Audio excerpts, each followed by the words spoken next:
6:58 na mga tol at tatanggalin natin itong tatakbo natin ano. Yun 00 kulit kilometer mga tol. So bali hindi muna tayo nagas no, pero yun yung gas natin mga tol ano. Nabawasan ng dalawang guhit. Bali unang biyahe natin ngayong Lunes ay ito mga tol. So bali 800 po sa akin cash. So papunta po ito ng ano MOA. Saan ba to? MOA yata to, nakita ko kanina eh. So ayan MOA. Sana magpadaan to ng Skyway mga tol. Good morning sa inyo mga tol. Samahan nyo nga pala muli ako ngayon pabiyahe. Araw ng Biyernes. Sana makabawi tayo mula kahapon na sa ating pagbabiyahe na hindi tayo masyadong kumita. Pero okay lang kahit hindi tayo kumita ng maayos kahapon. At least napuna natin yung obligasyon natin sa sasakyan at pangkain sa bahay. Yun ang laging panalangin kayo, sana bigyan tayo ng mas maraming booking pa ni Papa G. Mga tol, nandito na tayo sa MOA. Bali ang akin dyan ay 800. Kapag dinrap off natin ay nasa 861 mga tol, kasama yung top up. So ayun, confirm na natin. So bali binigyan ako ng 1,000 mga tol binigyan ako ng tip 1,000. Ay hindi kumbaga meron akong tip na nasa 200 pesos mga tol. So salamat sa aking passengers, kapitbahay ko pa dun sa ano, sa dati namin tinitirahan mga tol. So dito kapag umaga wala ganong booking dito sa MOA mga tol. Kaya ang gagawin ko, pupunta pa ako ng airport. Ngayon ang gagawin ko naman, nandito tayo sa MOA. Kapag umaga kasi wala ganong booking dito mga tol pagka maaga pa. Kagaya nito, ano pa lang, anong oras pa lang. Nasa 8:23 AM pa lang mga tol. Kaya ang gagawin natin, pupunta tayo sa mga bandang condominium dito sa Pasay. O kaya naman sa mga bandang airport. Sure po talaga yan kapag ganong oras maraming booking yan. At ito na mga tol, nandito tayo ngayon sa may Pasay, ang kadugtong nito ay Parañaque. At dito tayo mga tol, dito po ay marami ditong tirahan ng mga Chinese noon. Dati sobrang daming booking dito mga tol nung mga panahon pa ng kasagsagan pa ng mga Chinese. Pero ngayon ano na, kumbaga hindi na masyado. Pero dito sa mga bandang residential maraming booking dito mga tol. Yun nga lang, kapag doon tayo mag-aantay sa may bandang MOA, sa may seaside, mauubos pa ang oras natin doon. Kaya naglakbay ako ng mga 3 km para marating tong lugar na to. Dito tayo mag-aabang ng booking mga tol. Meron dito tambayan na pwede tayong tumambay at walang naninikit at naninita. So ayun mga tol, pinasukan na tayo ng Gurame, 103. Naka-grab pay siya. So 500 meters lang yung pick up.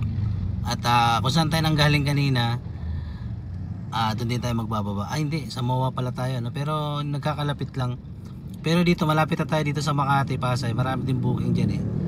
Sana pasukan tayo dyan mga tol. Punta na natin. Hello? Saan ka manggagaling? Papuntang Baclaran o papuntang Parañaque? Papunta ako ng Baclaran po eh. O tatawid na ako? Opo, sige po.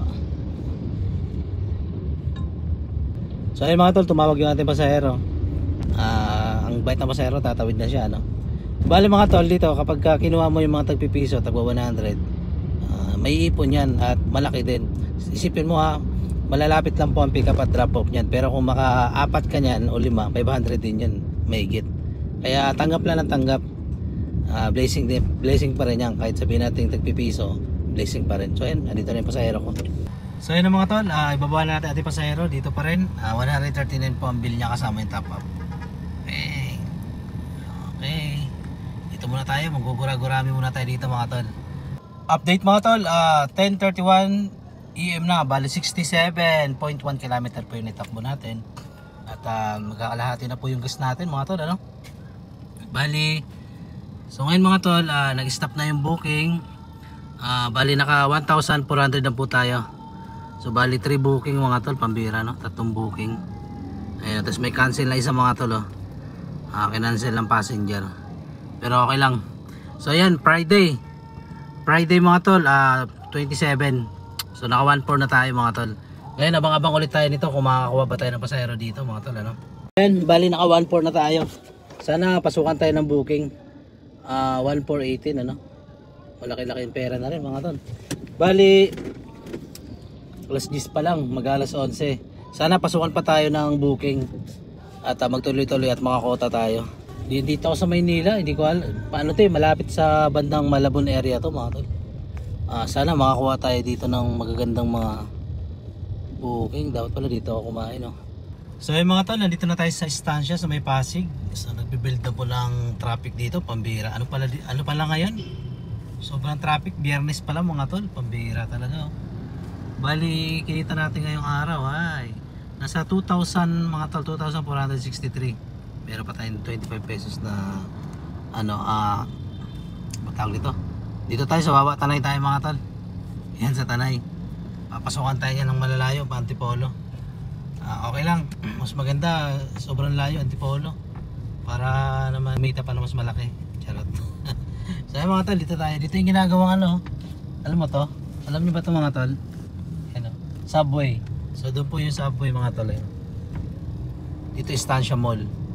Ang gagawin natin, pupunta tayo ng saan ba to? Sa SM Mega Mall. Punta tayo dun mga tol. Ang daming pasahero po dun, no? Mga pauwi ng Rizal. Napakadami po. Kasi halos lahat po ng taga Rizal, kapag ka nagsawa na dyan sa SM Taytay, SM Angono, Mega Mall po ang puntahan nila. Kompleto kasi dyan sa Mega Mall eh. Daming pagpipilian eh. Kaya yun mga tol, balitaan ko kayo kapag ka nakakuha ko Mga tol, medyo alat yung biyahe natin ngayon, di tayo nakakota. At tanghali na rin tayo nag-umpisa ng biyahe. Nag-umpisa tayo ng biyahe mga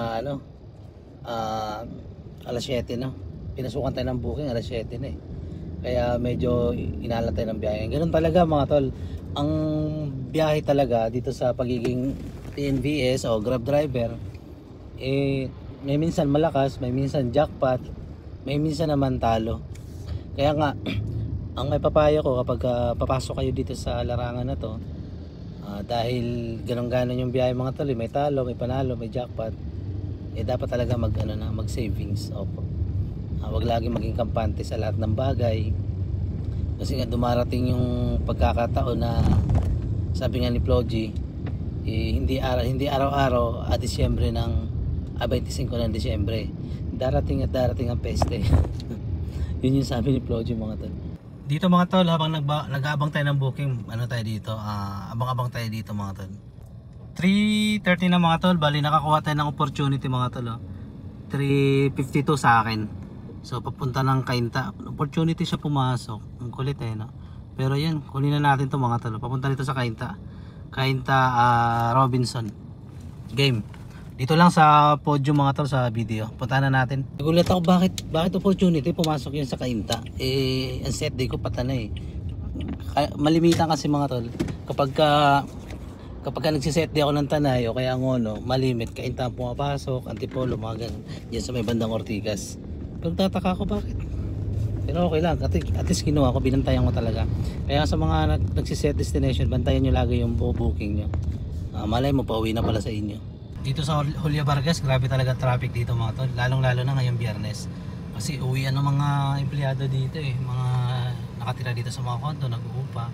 Pauwi sila ng Pasouth, pauwi ng Parizal, pauwi ng Panorte. May mga sari-sarili sasakyan na dito na sila nag-i-stay. So Sabado at Linggo, uuwi yan sila. Kaya dito sa mga business area gaya ng BGC, Makati at Ortigas, asahan nyo mabigat ang traffic. Kaya pauwi na tayo. 3:52 na at drop off na natin pasahero. 3:52 rin dito. Yan. Bali 483 po ang binayaran niya lahat. Kasama po yung top up. So ngayon, meron pa tayong isang set day kasi sa opportunity lang natin nakuha yun Set day tayo ng SM Angono. Malay mo pasukan tayo ng SM Taytay. So matadagdagan pa yung kita natin. Bali naka 2,800 tayo mga tol. Okay na yan. Kahit paano, meron pa rin tayong pasobra dyan. At ayun mga tol, pinasukan kaagad tayo ng booking. Ilang minuto lang yun 2 minutes lang. Pick up niya ay 2.4 km. Tapos 10 minutes ang itatagal. Bali 261 po sa akin. Tapos papunta ito ng Taytay mga tol Diyan na sa amin.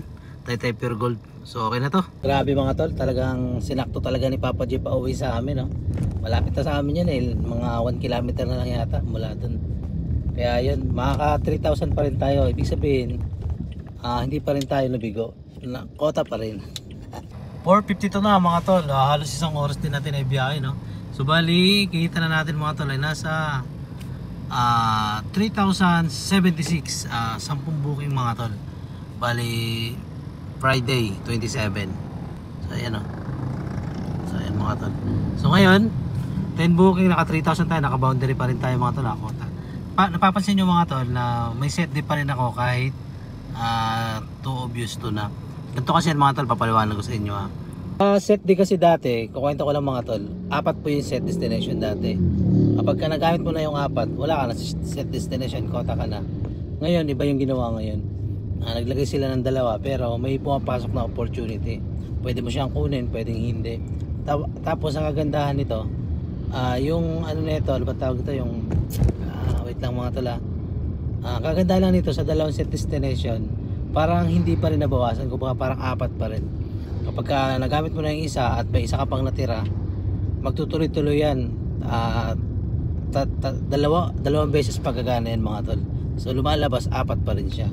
So ganun po ang kagandahan dito sa Grab mga tol, na bibigyan ka niya ng step by step hanggang sa makauwi ka. Pwede ka rin niyang bigyan ng isang way na agad, pauwi na. So kaya hindi mo na kailangan mamili. Hindi mo na kumbaga ano na yung utak mo, meron ka ng peace of mind na bibigyan ka talaga ng pang-uwi kapag gusto mo na umuwi. So yun lang mga tol, bali naka 3,076 tayo ngayong araw ng Biyernes at nag-start tayo ng alas 7 at sabihin na natin alas 5 tayo ngayon nag-end. Pauwi na ako dito tayo sa Floodway mga tol, pauwi na ako. So bali ang gas natin doon, sabihin na lang natin na nasa, tingnan natin mga tol tingnan natin dito. Okay, wait lang 3,076, i-minus natin yung 1,000 para sa sasakyan, minus natin yung gas, mga 700 lang gas natin ito mga tol. Tapos i-minus naman natin yung 500 sa bahay. So lumalabas meron tayong 800 pesos mga tol, na 876 na sobra, savings na po yun. Kumbaga labas na po yung mga obligasyon natin para sa bahay at saka sa saan pa ba, sa sasakyan. So yun lang mga tol, maraming salamat sa panonood at ingat kayo palagi dyan. Sana suportahan nyo ako lagi sa aking mga vlogs, daily vlog, at doon makikita nyo mga tol kung doon magkakaroon kayo ng idea, yung mga kitaan, tumal, malakas, makikita nyo po doon. So alam nyo, yung ganong kita na yon, kaya pa pong kumita ng mga nasa ano yan, 5,000 kung sasagad ka ng alas 10 ng gabi, kung isasagad mo. Pero ako hindi ko na sinasagad mga tol. Araw-araw naman bumabiyahe, bakit kailangan ko pa sumagad, di ba? May bukas pa naman So kaya importante talaga, priority talaga natin yung ating katawan, kasi yan yung nagbibigay ng income sa atin. Kapag ang katawan natin ay bumigay, wala na, hindi na magbibigay ng income sa atin yan, pagkos maglalabas pa ng pera yan hanggang sa maubos po yung savings nyo at mabaon kayo sa utang. So yun lang mga tol, maraming salamat at ingat kayo lahat. God bless.